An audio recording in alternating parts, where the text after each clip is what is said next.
तो proper paper analysis कैसे करना चाहिए, एक बहुत बड़ा प्रॉब्लम है एस्पिरेंट्स के लिए, ठीक है?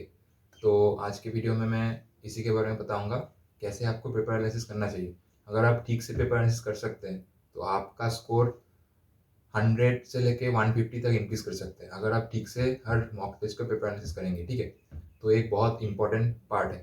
तो hello everyone, this is शायक Shah, second year MBA student at AIIMS Kalyani. तो शुरू करते हैं आज के वीडियो को। पेपर एनालिसिस कैसे करना चाहिए, ठीक है? मॉक टेस्ट देने के बाद देखिए, पहले आपने मॉक टेस्ट दिया, उसके बाद फिर आपको क्या करना है, जो आंसर की है, आंसर की से आपको पहले पहले आपको मैच करना है, कितना आपका सही हुआ है और कितना गलत हुआ है, ठीक है? फिर उसके बेस पे आपको मार्क्स देना है, ठीक है? +4 -1 मार्क्स देके आपको टोटल करना है, कितना मार्क्स आपको मिला है 720 में, ठीक है? मैं जो करता था, मैं इस वीडियो में वही बता रहा हूँ। फिर मैं क्या करता था, फिर मैं पहले बायो से स्टार्ट करता था। मतलब बायो का देखता था क्या-क्या गलत हुआ है। जो सही हुआ है वो तो ठीक है, जो गलत हुआ है वो मैं देखता था, ठीक है? मैं देखता था पहले जो मैंने गलत किया है वो वाला क्वेश्चन सिली मिस्टेक से वजह से गलत हुआ है कि नहीं, ठीक है? वो इम्पोर्टेंट है। अब सिली मिस्टेक के लिए आपको मॉक टेस्ट देना पड़ेगा, ताकि आपका सिली मिस्टेक घटे, ठीक है? और आपका माइंडसेट भी वैसे सेट करना पड़ेगा एग्ज़ाम के टाइम पे। आपको पूरा फ़ोकस्ड होके एग्ज़ाम देना पड़ेगा, तब आपका सिली मिस्टेक कम होगा। मेरा भी पूरा मतलब सिली मिस्टेक घटा नहीं था, तो मैं ये नहीं बताऊँगा कि आपका भी ज़ीरो हो जाएगा मतलब सिली मिस्टेक 1-2 महीने में। आपको टेस्ट देना पड़ेगा और कंप्लीट फ़ोकस्ड रह के देना पड़ेगा, तब आपका सिली मिस्टेक कम होगा, ठीक है? तो फिर ये तो हो गया सिली मिस्टेक का पार्ट, वो तो एग्ज़ाम देने के साथ-साथ ही आपका बेटरमेंट होगा उसका। देन नेक्स्ट जो पार्ट है वो है, अगर आपको कोई कॉन्सेप्ट पता नहीं है, मतलब आपने वो क्वेश्चन देखा, आपको वो कॉन्सेप्ट के बारे में पता नहीं है, ठीक है? तो उसके लिए आपको क्या करना होगा, पहले आपको एनसीईआरटी देखना पड़ेगा। मतलब बायो का एनसीईआरटी आप देखेंगे, उस कॉन्सेप्ट को समझेंगे वहाँ से, ठीक है? अगर वो कॉन्सेप्ट आपको पता नहीं है। फिर समझने के बाद क्या करेंगे, वो कॉन्सेप्ट समझने के बाद उससे रिलेटेड और जो क्वेश्चन है, वो आपको देखना है, ठीक है? ऐसा नहीं कि सिर्फ़ वो क्वेश्चन होगा, उसका कॉन्सेप्ट मैंने समझ लिया, वो क्वेश्चन नहीं आता, मैंने उसका कॉन्सेप्ट समझ लिया, हो गया। नहीं, इससे नहीं होगा। आपको वो कॉन्सेप्ट के साथ-साथ और दूसरा जो क्वेश्चन्स है, वो भी आपको देखना पड़ेगा, ठीक है? तो इससे क्या होगा, आपका नेक्स्ट टाइम अगर उससे रिलेटेड कोई क्वेश्चन आता है, तो आप वो भी सही करके आ सकते हैं, ठीक है? तो ये बहुत इम्पोर्टेंट है। तो ये आपने किया, उसके बाद अगर कोई फैक्ट बेस्ड क्वेश्चन आता है, जो आपको नहीं पता और एनसीईआरटी में वो नहीं है, तो क्या कीजिएगा, ऐसा बहुत लोग होते हैं कि वो क्वेश्चन छोड़ देते हैं, ठीक है? ऐसा नहीं है, मतलब वो छोड़ देते हैं कि एनसीईआरटी में नहीं है, ठीक है? पर मैं बताऊँगा कि आप टेस्ट दे रहे हैं, तब वो क्वेश्चन का आंसर आपको पता कीजिए। मतलब आंसर की में ऑब्वियसली दिया रहेगा, आंसर की का जो आंसर शीट रहता है उसमें दिया रहेगा। तो वो क्या होगा, जो टॉपिक से वो रिलेटेड है, वहाँ पे आप एनसीईआरटी के पास में जो स्पेस है, वहाँ पे लिख लीजिए, ठीक है? तो उससे क्या होगा, अगर बाय चांस वो क्वेश्चन आ जाता है, आने का चांस बहुत कम है, क्योंकि अभी जो पैटर्न चल रहा है, वहाँ से एनसीईआरटी से सारा क्वेश्चन आएगा 100%, ठीक है? बट अगर आ जाता है, तो आप वो क्वेश्चन भी सही कर सकते हैं। कितना होगा, मतलब अभी का मॉक टेस्ट का जो पैटर्न चल रहा है, वहाँ पे वो लोग क्वेश्चन ऐसे सेट करते हैं कि एनसीईआरटी से ज़्यादा क्वेश्चन हो, ठीक है? तो ये हो गया बायो का। अब आपको ऑर्गेनिक में क्या करना है? ऑर्गेनिक में बहुत सिंपल है। पहले जो मैंने सिलेबस्टिक के लिए बताया, वो यहाँ पे भी फॉलो होगा। देन आपको क्या करना है, फिर अगर जो आपका कॉन्सेप्चुअल कोई क्वेश्चन गलत हुआ है, ठीक है? वो आपको पहले देखना है, उसमें टाइम देना है कि आपने वहाँ पे क्या गलती किया है। मतलब मान लीजिए कि कोई रिएक्शन मैकेनिज़्म के ऊपर क्वेश्चन है, तो आपने वहाँ पे क्या गलती की है, आपको पहले देखना है, ठीक है? अगर आपको समझ नहीं आ रहा, मतलब कॉन्सेप्ट आपको समझ नहीं आ रहा है, फिर आप एनसीईआरटी से देखिए, ठीक है? मतलब वहाँ पे और क्या गलती की है, और उससे रिलेटेड क्वेश्चन भी देखिए, ठीक है?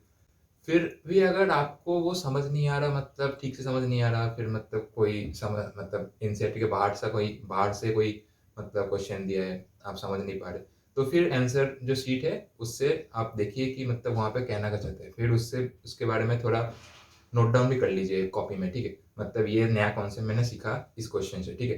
तो क्या होगा, अगर फर्दर वो क्वेश्चन आएगा, तो आप वो सही करके आ सकते हैं, ठीक है? ये बहुत इंपॉर्टेंट है। देन आता है फिजिकल केमिस्ट्री का पार्ट, ठीक है? फिजिकल केमिस्ट्री में भी सेम फंडा है। सिलेमिस्टिक के लिए जो मैंने बताया, वो यहाँ पे भी फॉलो होगा। देन जो आपका प्रॉब्लम बेस्ड क्वेश्चन है, प्रॉब्लम में क्वेश्चन में आप अगर गलती करेंगे, तो अगर मतलब गलती कर रहे हैं तो आप पहले देखिए कि वहाँ पे आपने क्या स्टेप्स में अगर कोई गलती किया है कि नहीं, वो आप पहले देखिए, ठीक है? उसमें टाइम दीजिए। अगर आपका कॉन्सेप्ट क्लियर नहीं है तो फिर वो सर के नोट्स या फिर एनसीईआरटी से देखिए। फिर अगर कॉन्सेप्ट क्लियर हो तो उससे रिलेटेड क्वेश्चन भी देख लीजिए। देन अगर कोई नया कॉन्सेप्ट आपको मिला है तो वो आप एक कॉपी में नोट कर लीजिए, ठीक है? मतलब केमिस्ट्री का आपको अलग से कॉपी बनाना है।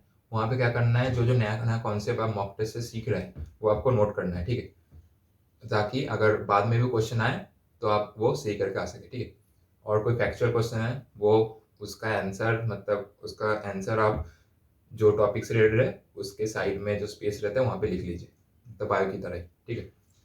देन आता है इनऑर्गेनिक पार्ट। ये तो पूरा फैक्चुअल है, मतलब ये अगर आपको आता है तो आप सही करके आ सकते हैं, अगर नहीं आता तो नहीं सही, तो आपका नहीं हो पाएगा, ठीक है?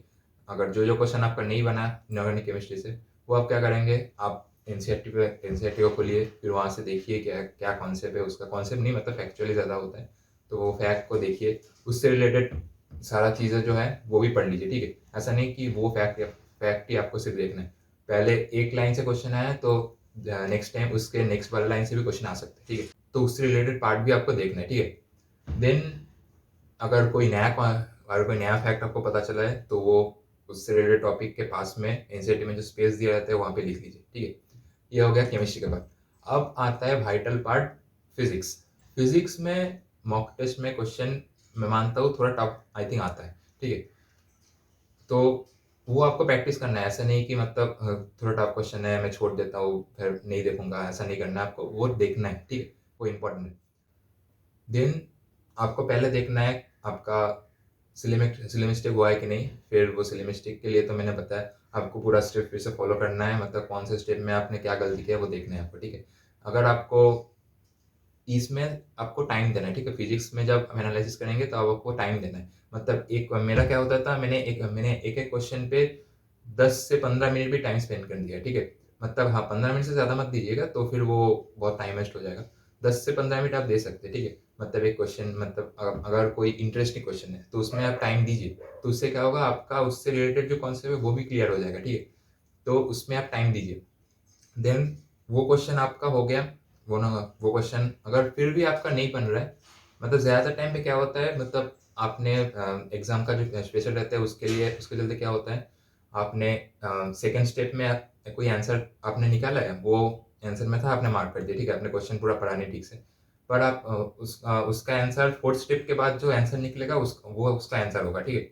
तो वो आपको देखना है, मतलब वो जब आप एनालिसिस करेंगे पेपर का तो आपको पता चल जाएगा हाँ मैंने ये गलती किया है, तो नेक्स्ट टाइम से क्वेश्चन ठीक से पढ़ के फिर आंसर करना पड़ेगा, ठीक है? तो वो उसके वजह से आप सावधान हो जाएंगे नेक्स्ट टाइम से, ठीक है?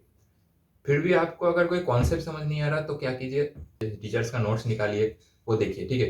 अगर उससे भी क्लियर नहीं हो रहा तो अगर कोई नया कॉन्सेप्ट है तो टीचर से डाउट पूछिए, ठीक है? अगर मतलब कॉन्सेप्ट आपको कराया हुआ है फिर भी आपको समझ नहीं आ रहा, तो फिर आप आंसर शीट देखिए वहाँ पे किस प्रोसेस से वो किया हुआ है, ठीक है? ज़्यादातर क्या होता है, मतलब वो आंसर शीट देखने के बाद आपको पता चल जाता है हाँ ये इस प्रोसेस में होगा, तो इससे मैं करता तो ये थोड़ा ईजी होता। तब वो प्रोसेस देखने के बाद क्या करना है, मतलब वो अगर आपको कोई नया कॉन्सेप्ट मालूम हो रहा है तो वो क्या कीजिए, फिजिक्स का भी एक अलग सा कॉपी बनाए, वहाँ पे लिख लीजिए, ठीक है? फिजिक्स के लिए नया कॉन्सेप्ट आप लिख लीजिए वहाँ पे, तो क्या होगा फिर फर्दर आप वो गलती नहीं करेंगे, ठीक है? देन अगर फिजिक्स में फैक्चुअल क्वेश्चन तो बहुत कम आता है, अगर फैक्चुअल क्वेश्चन आ भी आता है तो फिर वो एनसीईआरटी में देखिए कि आपको मिल रहा है कि नहीं। ज़्यादा टाइम पे एनसीईआरटी से ही आपका फैक्चुअल क्वेश्चन देते हैं, तो जब आपको मिलेगा वो मार्क कर लीजिए और उससे रिलेटेड थोड़ा पार्ट भी पढ़ लीजिए, ताकि अगर वहाँ से और भी कोई फैक्चुअल क्वेश्चन आता है तो आप वो सही करके आ सके नेक्स्ट एग्जाम में। फिर मैंने तीनों का जो पेपर एनालिसिस का टेक्निक बताया वो आपको फॉलो करना है ठीक से, ठीक है? तभी आपका स्कोर इंक्रीज करेगा, नहीं तो आपका स्कोर इंक्रीज नहीं करेगा, क्योंकि बहुत लोग क्या करते हैं, पेपर एनालिसिस नहीं करते। कुछ लोग क्या करते हैं, एग्जाम देते हैं उसके बाद फिर आंसर की मिलाते हैं, मार्क्स कैलकुलेट करते हैं, फिर छोड़ देते हैं, फिर नेक्स्ट रिवीजन स्टार्ट करते हैं। सिर्फ रिवीजन से आप काम नहीं चलेगा, क्योंकि अभी सिर्फ और सिर्फ आपका 60 डेज समथिंग आपका बचा है, ठीक है? तो अभी सिर्फ रिवीजन करने से काम नहीं चलेगा, आपको सही से पेपर एनालिसिस भी करना पड़ेगा, क्योंकि आप सही से अगर पेपर एनालिसिस करेंगे तभी आपका स्कोर इंक्रीज करेगा, नहीं तो आप रिवीजन करते जाएंगे कोई उसका फायदा नहीं आएगा, आपको कोई इंप्रूवमेंट नहीं दिखेगा। फिर आप सोचेंगे कि मैं रिवीजन कर रहा हूँ यार, इंप्रूवमेंट क्यों नहीं दिख रहा? तो यही इसका रीज़न है, आप ठीक से पेपर एनालिसिस नहीं करते हैं। ये तरीका मैंने बता दिया पेपर लिस्ट का, ठीक है। फिर क्या करना है, जो मैंने बायो का जो पार्ट्स बताया आपको पेपर लिस्ट में जो जो करना है वो आपको रिवीजन करना है। ये गलती मैंने किया है, मतलब कुछ दिन बाद बाद आपको रिवीजन करना है, ये गलती किया है, ये मैंने गलती किया है, तो इसको एक बार देख लेता हूँ, ऐसे करके आपको देखना है बायो में, ठीक है। और फिजिक्स और केमिस्ट्री के लिए मैंने अलग से कॉपी बनाने के लिए बोला है, तो वहाँ पे आप तो आपका नोटेड रहेगा कि नहीं है, ये न्यू कॉन्सेप्ट आपने इस मॉक टेस्ट से सीखा है, तो वो आप रिवीजन कर लेना। तब जब आपको टाइम मिलता है वो थोड़ा देख लीजिएगा, ये गलती मैंने इस मॉक टेस्ट में किया था, ये न्यू कॉन्सेप्ट मैंने यहाँ से सीखा है, इस वाले मॉक टेस्ट से सीखा है, तो वो अगर आप देख लीजिएगा तो आप नेक्स्ट भी आपका कोई मतलब मॉक टेस्ट में सेम क्वेश्चन आता है तो आप वो सही करके आ सकते हैं, ठीक है। अगर आप कॉपी नहीं बनाते हैं तो आप फोटो भी खींच के रख सकते हैं, मतलब फोन में फोटो खींच लेना, मतलब जो आंसर्स दिया है, आंसर का प्रोसेस दिया है उस प्रॉब्लम का, वो भी आप फोटो खींच के रख सकते हैं, ठीक है। ऐसे आप एक फाइल बना सकते हैं, पर मैं प्रेफर करूंगा कि आप एक कॉपी बनाइए, वहां पे कीजिए, तो उससे क्या होगा, अगर वो प्रोसेस को अगर खुद से लिखेंगे कॉपी में तो ज्यादा दिन तक आप रिटर्न रख पाएंगे वो, ठीक है। तो आपको ज्यादा दिन तक वो दिमाग में रहेगा। तो आज के लिए बस इतना ही था। तो आप मुझे कमेंट सेक्शन में बताइए कीजिए, जो मैंने प्रोसेस बताया फॉलो कीजिए, और फॉलो करने के बाद मुझे बताइए कि आपका कोई इंप्रूवमेंट हुआ है कि नहीं, और चैनल को लाइक शेयर और सब्सक्राइब कर दीजिए। मिलते हैं नेक्स्ट वीडियो में, तब तक के लिए बाय, थैंक यू।